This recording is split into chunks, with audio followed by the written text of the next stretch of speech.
ടെക്നോളജികളിലെ ടെക്നോളജിയെ അവതരിപ്പിച്ച മനുഷ്യൻ Elon Musk. വർഷങ്ങളായിട്ട് ലോകം അന്വേഷിക്കുന്ന ഒരു ചോദ്യമാണ് എലോൺ മസ്ക് യാഥാർത്ഥ്യത്തിൽ മനുഷ്യൻ തന്നെ ആണോ എന്നുള്ളത്. ഏലിയനായിട്ടും മറ്റു പല അമാനുഷിക കഴിവുള്ള മനുഷ്യനായും എല്ലാം മസ്കിനെ ലോകം വാഴ്ത്തുമ്പോൾ അദ്ദേഹം ഇന്നത്തെ ലോകത്തെ ടെക്നോളജി ഉപയോഗിച്ച് പുതിയൊരു ലോകമാക്കി മാറ്റിക്കൊണ്ടിരിക്കുകയാണ്. മസ്കിനെ കുറിച്ചൊരു വിഷയം ചെയ്യാൻ എന്നെ ഇപ്പോൾ പ്രേരിപ്പിച്ചൊരു ഘടകം എന്ന് പറയുന്നത് കാലിഫോർണിയയിൽ ഇപ്പോൾ ഉണ്ടായിട്ടുള്ള വൈൽഡ് ഫയറുമായി ബന്ധപ്പെട്ട് ധാരാളം ചിത്രങ്ങളും അതുപോലെ വീഡിയോസും എല്ലാം പുറത്തു വന്നിരുന്നു. വളരെ ഭയാനകമായിട്ടുള്ള ദൃശ്യങ്ങളായിരുന്നു അതിൽ പലതും. ലോകത്തെ പവർഫുൾ രാജ്യമായിട്ടുള്ള അമേരിക്കയുടെ അവസ്ഥ ഇതാണെങ്കിൽ ഇതുപോലൊരു നാച്ചുറൽ ഡിസാസ്റ്റർ നമുക്കിടയിലും വന്നാൽ ഉണ്ടാവുന്ന ആ ഒരു അവസ്ഥ എത്രത്തോളം ഭീകരമാകും എന്ന് ചിന്തിപ്പിക്കുന്ന രീതിയിലുള്ള ചിത്രങ്ങളായിരുന്നു അവയിൽ പലതും.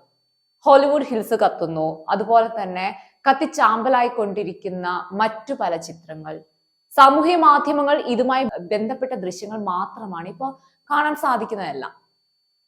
എന്നാൽ ഇതിൽ പകുതിയും ചിത്രങ്ങളാണെന്ന് അറിഞ്ഞപ്പോൾ സത്യത്തിൽ ആകെ ഒരു കൺഫ്യൂഷൻ ആണ് ഉണ്ടായത്.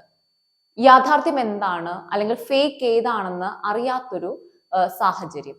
ഇനി വരാൻ പോകുന്ന തരംഗം തരംഗമാണ്. എലോൺ മസ്ക് ഒരിക്കൽ ഒരു അഭിമുഖത്തിൽ പറഞ്ഞിരുന്നു ഫാർ മോർ ഡേഞ്ചറസ് ആണെന്നും, അതായത് അദ്ദേഹം പറഞ്ഞത് ന്യൂക്ലിയർ വാറിനേക്കാളും അപകടകാരിയാണ് എന്നാണ്. കാലഘട്ടത്തിലേക്കാണ് നമ്മൾ കടക്കുന്നത്. അതിന്റെ ഒരു തുടക്കം മാത്രമാണിത്. റിയൽ ഏതാണ് ഫേക്ക് ഏതാണെന്നും ഒരിക്കലും തിരിച്ചറിയാൻ സാധിക്കാത്ത രീതിയിൽ ലോകത്തെ മാറ്റിയെടുക്കാൻ സാധിക്കും. ശരിക്കും പറഞ്ഞാൽ ഒരു വിർച്വൽ വേൾഡിനെ സൃഷ്ടിക്കാൻ തരത്തിലുള്ള അഡ്വാൻസ് ടെക്നോളജി കൈവശമുള്ള ഒരാളാണ് ഇപ്പോൾ ഇലോൺ മസ്ക്. ആരാണ് യഥാർത്ഥത്തിൽ ഇലോൺ മസ്ക്? ഏവർക്കും ടോക്ക് സ്പേസിലേക്ക് സ്വാഗതം.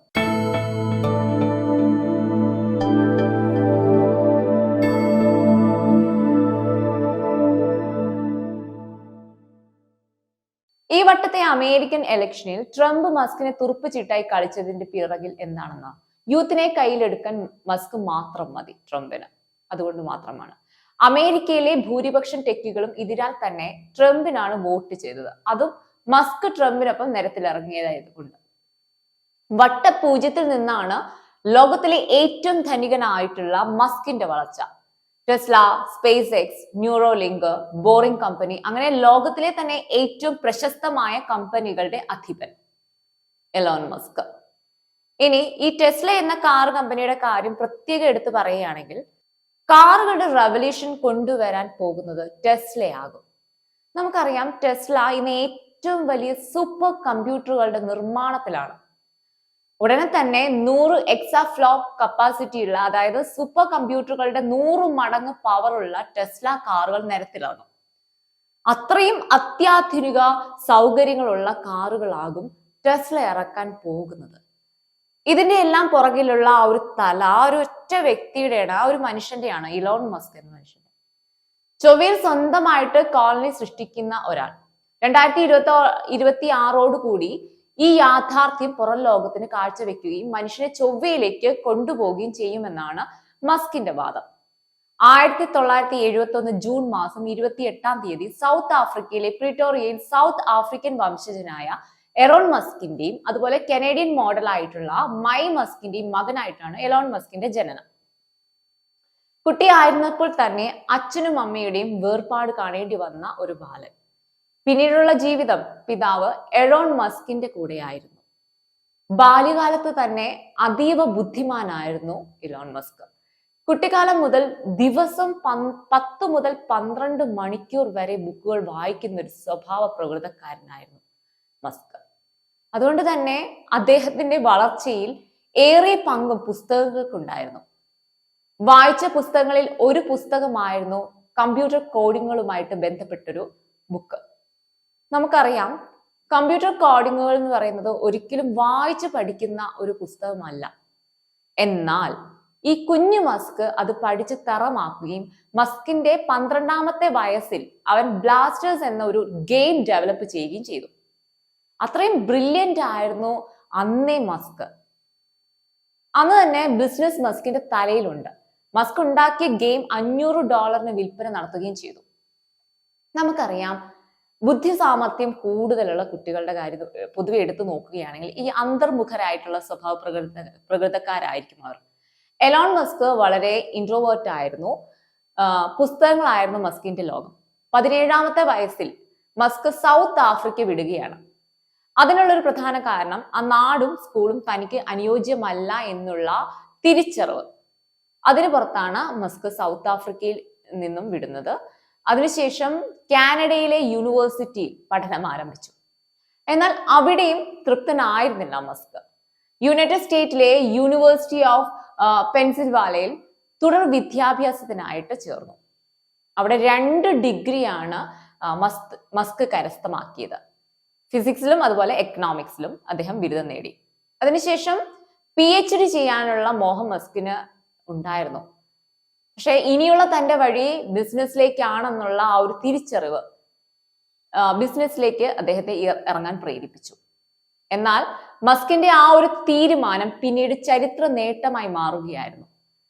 തന്റെ സഹോദരനെയും കൂട്ടുപിടിച്ച് സോഫ്റ്റ്വെയർ കമ്പനികൾക്ക് സഹായപ്രദമാകുന്ന രീതിയിലുള്ള SIP2 സോഫ്റ്റ്വെയറിന്റെ നിർമ്മാണം ആരംഭിച്ചു. ഇത് ശരിക്കും പറഞ്ഞാൽ മസ്കിന്റെ ജീവിതത്തിലെ ചരിത്ര വിജയം തന്നെയായിരുന്നു. 4 വർഷം കൊണ്ട്, വെറും 4 വർഷം കൊണ്ട് വലിയൊരു ഉയർച്ച തന്നെ കാഴ്ചവെക്കാൻ മസ്കിന് സാധിച്ചു. എന്നാൽ എലോൺ മസ്ക് ആ ഒരു കമ്പനി $307 മില്യൺ വിൽക്കുകയുണ്ടായി. അതിൽ മസ്കിന് ലഭിച്ച ലാഭം $22 മില്യൺ. ലോകം മസ്കിനെ തിരിച്ചറിയാൻ തുടങ്ങിയത് ഈ സോഫ്റ്റ്വെയർ നിർമ്മാണത്തിലൂടെയാണ്. എന്നാൽ പിന്നീടുള്ള മസ്കിന്റെ വളർച്ച ലോകം ആശ്ചര്യത്തോടെയാണ് കണ്ടുനിന്നത്.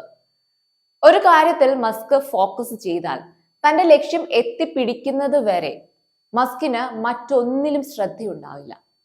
ഇത് പറഞ്ഞപ്പോൾ പറയാൻ വിട്ടുപോയ മറ്റൊരു കാര്യം കൂടിയുണ്ട്.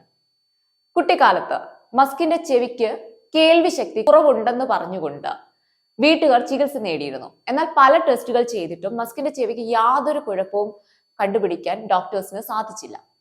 എന്നാൽ പിന്നീട് മനസ്സിലായി അത് മസ്കിന്റെ ചെവിക്ക് കുഴപ്പം ഉള്ളത് കൊണ്ടല്ല. ഒരു കാര്യത്തിൽ മസ്ക് ഫോക്കസ് ചെയ്താൽ മറ്റൊന്നിലേക്കും ശ്രദ്ധ തിരിയില്ല എന്ന്. എലോൺ മസ്കിന്റെ ഒരു പ്രത്യേകത എന്ന് പറഞ്ഞാൽ തന്റെ അനുഭവങ്ങളിലൂടെയാണ് അദ്ദേഹം ഓരോ കമ്പനിയും ആരംഭിക്കുന്നത്. ഒരിക്കൽ ബാങ്കിൽ ചെന്നപ്പോൾ അവിടെ കണ്ട നീണ്ട ക്യൂ അദ്ദേഹത്തെ X.com എന്ന കമ്പനി തുടങ്ങാൻ പ്രേരിപ്പിച്ചു. ഓൺലൈനായിട്ട് പണമിടപാട് ജനങ്ങൾക്ക് നടത്താൻ വേണ്ടിയാണ് ഈ കമ്പനി നിർമ്മിച്ചത്. ആദ്യമൊക്കെ ജനം ഇതുവഴിയുള്ള ഈ ഒരു പണമിടപാട് ഭയന്നെങ്കിലും പിന്നീട് അത് വളരെ ഈസി ആയിട്ട് ജനങ്ങൾക്ക് മാറി. പിന്നീട് X.com എന്ന കമ്പനി പേപാൽ എന്ന കമ്പനിയായി മാറുകയായിരുന്നു. എന്നാൽ ഈ കമ്പനിയും അദ്ദേഹം വിൽക്കുകയുണ്ടായി. ഇതിൽ നിന്ന് ലഭിച്ച ഭീമൻ തുക കൊണ്ട് സ്പേസ് ട്രാവൽ എന്നൊരു മോഹം സാക്ഷാത്കരിക്കാൻ അദ്ദേഹം തീരുമാനിച്ചു. അതിനു വേണ്ടിയിട്ട് റോക്കറ്റ് വാങ്ങുന്നതിനായി അദ്ദേഹം റഷ്യയിലേക്ക് പോയി. എന്നാൽ തന്റെ കയ്യിലുള്ള തുക അതിന് തികയില്ലെന്ന് മനസ്സിലാക്കിയ മസ്ക് സ്വന്തമായി ഒരു റോക്കറ്റ് നിർമ്മിക്കാൻ തീരുമാനിച്ചു. അതിനുവേണ്ടി ഒരുപാട് ശ്രമങ്ങൾ അദ്ദേഹത്തിന് നടത്തേണ്ടി വന്നു. ഒരുപാട് പഠിക്കേണ്ടി വന്നു, ഒരുപാട് വായിക്കേണ്ടിയൊക്കെ വന്നു. അതുപോലെ തന്നെ ഒരുപാട് പണം ചെലവാക്കേണ്ടി വന്നു. 3 വട്ടം റോക്കറ്റ് ലോഞ്ച് ചെയ്യാൻ ശ്രമം നടത്തി. എന്നാൽ ആ ശ്രമങ്ങളൊക്കെ പരാജയപ്പെടുകയായിരുന്നു. അവസാനം അദ്ദേഹത്തിന്റെ ശ്രമം വിജയകരമായി. സ്പേസ് എക്സ് എന്ന കമ്പനിയുടെ വിജയമായിട്ട് അത് മാറി. ഇത് കണ്ട നാസ എന്ത് ചെയ്തു? $1.5 ബില്യൺ ഒരു കോൺട്രാക്ട് സ്പേസ് എക്സിന് ഏൽപ്പിച്ചു. അങ്ങനെ അദ്ദേഹം കൈവച്ചതെല്ലാം പൊന്നായി മാറിയ സംരംഭങ്ങളായി. ടെസ്ലയും ബോറിംഗ് കമ്പനിയും എല്ലാം അങ്ങനെയാണ്. ബോറിംഗ് കമ്പനി പല സ്ഥലങ്ങളിലും ട്രാഫിക് കുറയ്ക്കാൻ വേണ്ടി വേൾഡ് ക്ലാസ് ടണലുകൾ നിർമ്മിക്കാൻ എലോൺ മസ്ക് തുടങ്ങിയ ഒന്നാണ്. അതുപോലെ തന്നെ മനുഷ്യനെയും കമ്പ്യൂട്ടറിനെയും തമ്മിൽ കണക്ട് ചെയ്യാൻ വേണ്ടി ബ്രെയിൻ മിഷൻസ് ഡെവലപ്പ് ചെയ്യുന്നു. അതാണ് ന്യൂറോ ലിങ്ക് കമ്പനിയായിട്ട് മാറിയത്. പിന്നീട് കൊണ്ടുവന്നതാണ് ഓപ്പൺ AI, ആർട്ടിഫിഷ്യൽ ഇന്റലിജൻസിനെ പറ്റിയുള്ള റിസർച്ച്. ഇപ്പോൾ നവോത്ഥാന കാലത്ത് AI പുതിയ മുഖങ്ങൾ അവതരിപ്പിക്കുകയാണ് ഇലോൺ മസ്ക്. ലോകം ഒരിക്കലും പ്രതീക്ഷിക്കാത്ത ടെക് രംഗത്തെ വികസനങ്ങളാണ് ഇലോൺ മസ്ക് കൊണ്ടുവരുന്നത്. മനുഷ്യൻ സ്വപ്നമെന്ന് പറയുന്നത് മസ്ക് യാഥാർത്ഥ്യമാക്കുന്നു. ഇതുകൊണ്ടെല്ലാമാണ് അദ്ദേഹം ഒരു മനുഷ്യൻ തന്നെയാണോ എന്ന് ലോകം ചിന്തിക്കുന്നത്. നിങ്ങളുടെ അഭിപ്രായം എന്താണ്? വീഡിയോ ഇഷ്ടമായാൽ സബ്സ്ക്രൈബ് ചെയ്യുക.